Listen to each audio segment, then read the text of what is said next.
dengki, tarik peruntukan YB baru, bagi ke penyelaras. Tiba-tiba kita tak bagi, kita ambil bagi ke penyelaras. Maka dia telah menggunakan duit yang haram, bukan duit dia. Menyebarkan tuduhan tanpa asas boleh menimbulkan fitnah dan memecah belahkan masyarakat. Assalamualaikum warahmatullahi wabarakatuh. Saya ingin memberi penjelasan ringkas berhubung dakwaan bahawa wang daripada penyelaras dun adalah haram. Dalam Islam, halal atau haram sesuatu perkara mesti berdasarkan dalil syarak, bukannya pandangan peribadi. Penyelaras dun dilantik untuk memastikan rakyat mendapat bantuan tanpa diskriminasi. Dana yang disalurkan pula adalah daripada bajet kerajaan yang sah dan diperuntukkan melalui sumber yang halal seperti cukai pendapatan dan hasil negeri.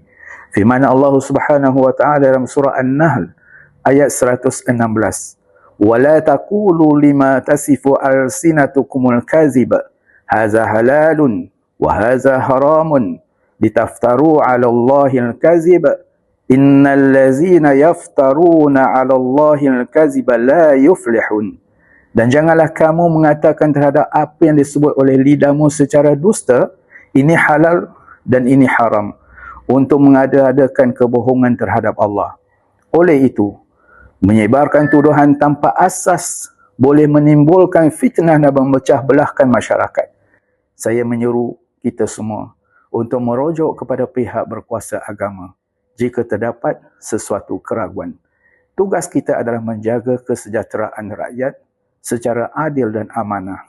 Kita ada mufti, kita ada qadi, maka silalah rujuk kepada mereka. Sekian, fikir-fikirkan dengan akal yang waras.